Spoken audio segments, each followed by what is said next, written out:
How many times have you found yourself going to the store to get a cute notebook and just not finding the right one? We are happy to share about a brand we love, BWD. BWD is the first Black-owned stationery brand to be sold at Target, which is not easy at all and a huge deal. And what we love most about BWD is that the art shows Black women of different skin tones and body types. The products are also great quality and reasonably priced, and we love a great deal. So when you have a chance, stop by your local Target or simply visit their site and check them out. All information will be in our description. Black woman, it's time to heal and feel, be real. You just gotta take your time, unwind and chill. Cause now it's time to love yourself. Build emotional and mental health. Cause Black woman, it's time to heal and feel, be real.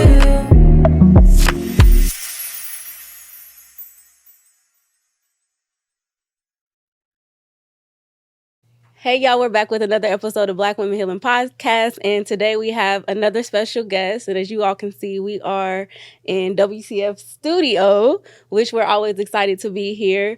So we usually have a this or that, but today we're going to get straight into it, because if you look in the link in the description, there's an episode of our guest doing a this or that. And that's why he's here, right? And that's why he's here. So let me do a small little introduction. Deandre Flowers is a Belizean American husband and father who enjoys traveling and exploring new things of the world.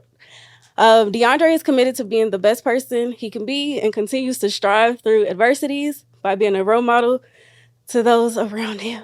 So I'm out of breath because I'm excited, but also it's hot outside. So let me just take a breather. It's very hot. It's hot out here. We're in LA, and, you know, we made it, but I'm hot. So let me just breathe.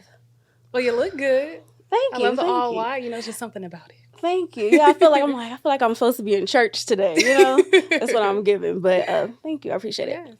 Yes. So let's start with giving us a brief synopsis of how you became viral on Instagram. Well, a couple months ago, we took a trip. I took a trip with my wife and her friends for Donika's birthday. And while my wife's cousin took us to show us around London, somebody randomly stopped me and asked me, could they ask me a couple questions? And that's how we got here. Okay. So such a moment like that can be extremely difficult for anyone. We often even hear how celebrities who are constantly in the limelight feel overwhelmed with the negative comments. And so even as I was watching the video, I was like into it, but the comments, I was like, people could be a little mean. So I'm curious, how did you navigate your own mental health during this time, that time and this time? Well, I think we got to go back because the audience, we hope y'all look at the video. We're going to link in our description. Maybe pause right here and watch it first. Pause it right here, but also, Deandre, if you want to give us a synopsis of your experience and what was they actually asking you? Like, what was the interview even about? So the first part was about actresses. And we didn't see that. Right, the part that went crazy was about who do I feel like is the best rapper out of names they gave me. You feel me? It was a this or that, like y'all said. And I picked Eminem over the majority. And some people weren't happy about that in the comment section. Yeah, and this was in London. Yes, so ma'am. that also is bringing up a different place, like geographically we were at. And also hearing you talk about the fact that they skipped out a whole other part. And they put this video together pretty much how they wanted to, right? Yes. But no, it's actually two separate videos. If you go on that page's account, you'll see me on another video too. Oh, so both of them are there. Yeah, both of them there. That one But, just got overshadowed. yeah, nobody really cared about that. They were upset about it. So, all right, whatever. Then I got to go back and look at that one. But so that happened and it became viral because, like you said, people didn't like what you were saying, right? In the comments, they didn't agree. Yeah, they didn't agree, and they was going in the comments. So going to that, like, you know, everybody kind of on the same page, and still look at that video if you haven't, because you're gonna understand even more. Yes. And so that's why we're really trying to talk about navigating social media and mental health. So if y'all haven't got the cue, so Myra just asked. Myra, can you ask the question again? Sorry. Basically, how have you navigated your mental wellness and your mental health during this time as you're thinking about, you know, the interactions on social media? Well, I do feel people are entitled to their own opinions, and we cannot always let people's opinions shape how we feel. So for me, I kind of like just didn't care what they had to say, because a lot of those people don't know me personally. But Majority that's of how them. they should have even felt about your choice, though. I feel like, right? That's true. Like, why even care that much? Because I actually seen the video before. I didn't did? realize this was somebody. Yeah, I didn't realize this was somebody that you knew. And then when Wow. you sent it to me, I was like, I already saw this video. Wait. But I did not care that much. It was one of those things where it's just like, I watch videos like that. Okay, I watched it. That's that person's opinion. But it wasn't still on my mind in the same way that it is for other people. Yeah, that is true. I didn't know you had seen it. Yeah. But I also am a person who I don't comment on stuff as well. Like, if I don't know people, I'm not one of those, like, in the Shade Room or Hollywood Unlocked, like, that's messed up and stuff. I just don't. So that's not my life. But people tend to take it very seriously, where they feel like their opinions need to be heard. Mm-hmm. And I feel like after the video, I think my friend Shanti, his wife, has showed a few of us, and I remember asking Deandre afterwards, like what was going on? Like, what we like, because that's the thing too. We see these small little pieces, but we don't get people's explanations of even like why they did it that way or why you chose it. And so, what do you remember saying? And I'm like, what was that So about? first of all, the young lady, I felt like she asked me the rappers in the wrong order, because she started off with Kendrick and Jay-Z, and then went to, like, I'm not gonna say lesser than rappers, but people who are not as lyrically good as those two. Mm-hmm. So, I kind of felt like she asked me in the wrong order. So that's kind of what led it to being Eminem so many times, because it was like some of those people I like just couldn't go ahead of M for me personally. Yeah. So Wait, so when the video happened, was this during the Kendrick and Drake beef already? no, this was in April. That's This something So is in I April. wonder, have you seen people coming back replying on it? Or do you even like get tagged when people are still talking on it? Well, I had a bunch of people I know like DM me, call me, text Wow.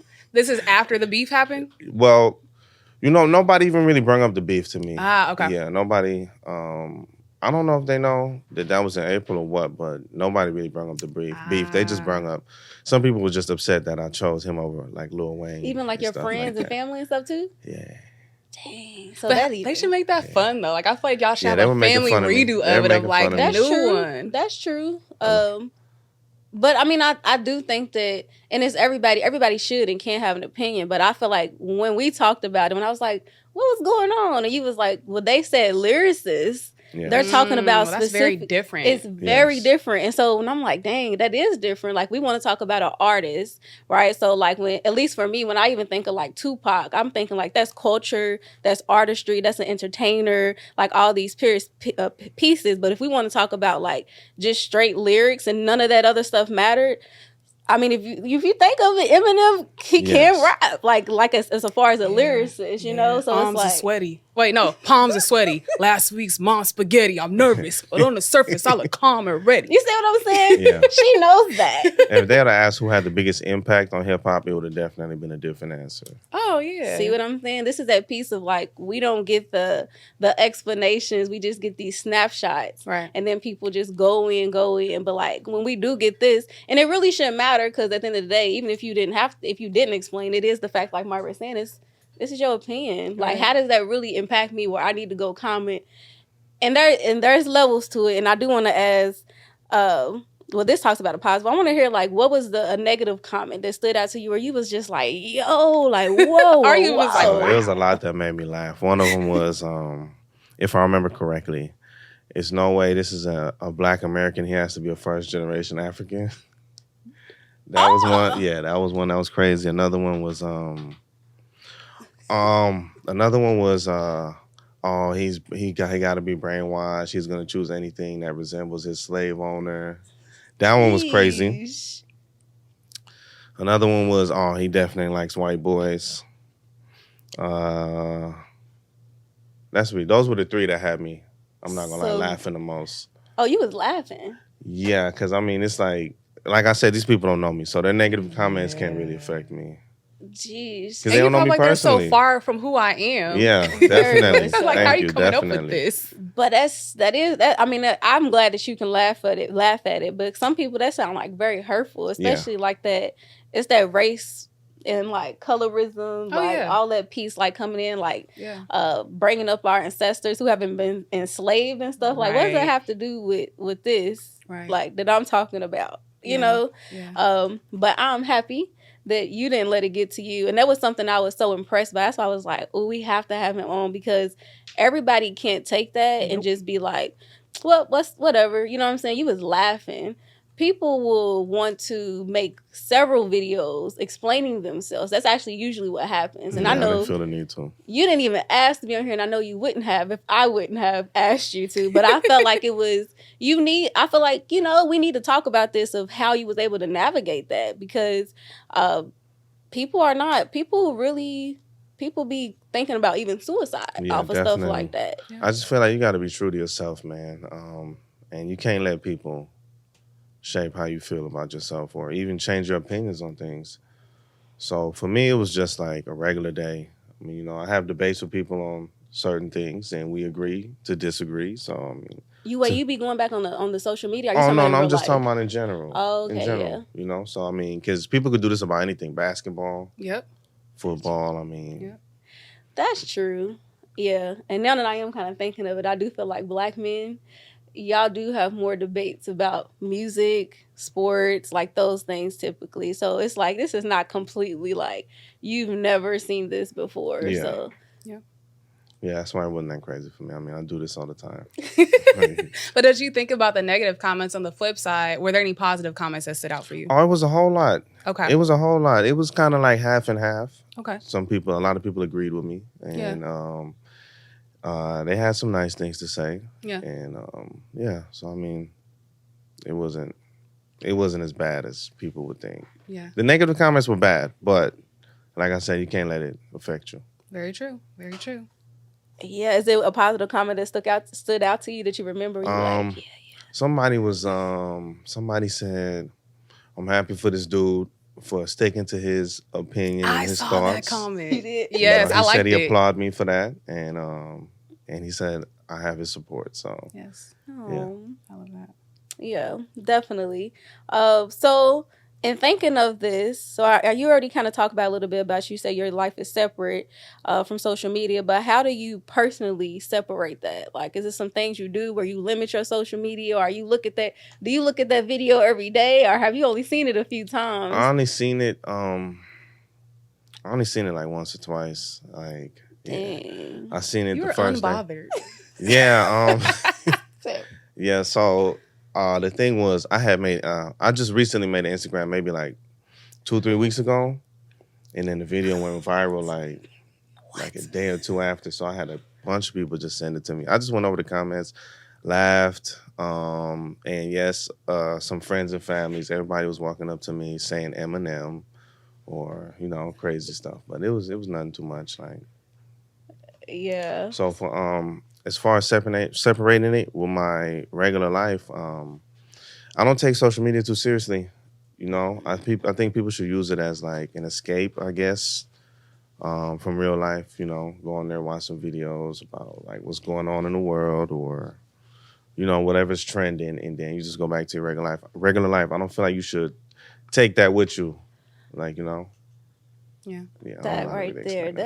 That's difficult. I mean, I'm not a person who's like super into social media as well, but I feel like I would have watched it a few times, like a lot probably, just because I feel like it's difficult. Because it's one thing when it's somebody else there, but like when it's you, sometimes you can be more even critical of yourself. So I think I would have been like watching it. I probably would have been mad just at the people who interviewed me too. Like, you know what I'm saying? Like, geez, I put this out there like that. Like, I don't know. I think I even would have. So the fact that you I only watched it twice and I moved on and it's not that big of a deal, I think is very commendable, and I think it speaks to your character too, though. Yeah, I'm not gonna lie though. When after the video was finished and they told me like, oh, we're gonna put it on our page, I didn't think it was gonna get crazy like this. Though I'm not gonna lie, I didn't even think nobody was gonna really see it. Yeah, I mean, I didn't either. Y'all did talk about this. I did not think this was like gonna be mainstream. And then, it was just crazy that it went viral. Like, I felt like as soon as the Drake and Kendrick beef happened too. So I did feel like people were like, oh yeah, this dude's definitely crazy. Yeah.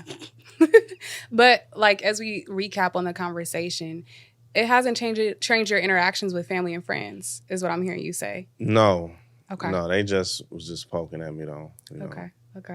Oh man. Well, I feel like this was a great episode to just think about how social media impacts us or how we let it impact us, right? And really protecting your peace when it comes to how you're engaging online. And so as we wrap up, I want to ask you, do you have any takeaways for our listeners? It could be anything at all, a quote, a nugget you want to drop, whatever. I just want to tell people to be true to yourself. Yes. When you be real with yourself, it'll help you through life with anything that happens. And also, you guys want to be mindful of what you do say to people, because everybody don't take things lightly. In elementary, they did always say, treat others how you would like to be treated. So I do feel we need to practice that as a whole. Yes. And just peace and love, I guess. Yes. After y'all listen to this episode, also go vibe out to our song, because everything he said is tied into our little song that we got going. And so hope y'all enjoyed this week's episode of Black Women Healing Podcast. Remember to tune in every Monday. That's it. Can y'all believe that Black Women Healing Podcast has been operating for 5 years? Yes, you heard me, 5 years. So y'all know we have to do something big to celebrate our 5th year anniversary. And so we're going to have a whole event in Compton, California, September 21st, which is a Saturday, from 2 p.m. to 6 p.m. The theme, you all, is Backyard Boogie. We're talking like, barbecue, backyard gang, spray paint tees, come out of your 90s. We're going to have a good time. More information to come, but go ahead and sign up in the link in our description. We want to know how many of y'all are coming, because there will be a cap off. So you better get your tickets ASAP, because y'all, we are going to celebrate big. 5 years is wild. So hope to see you all there.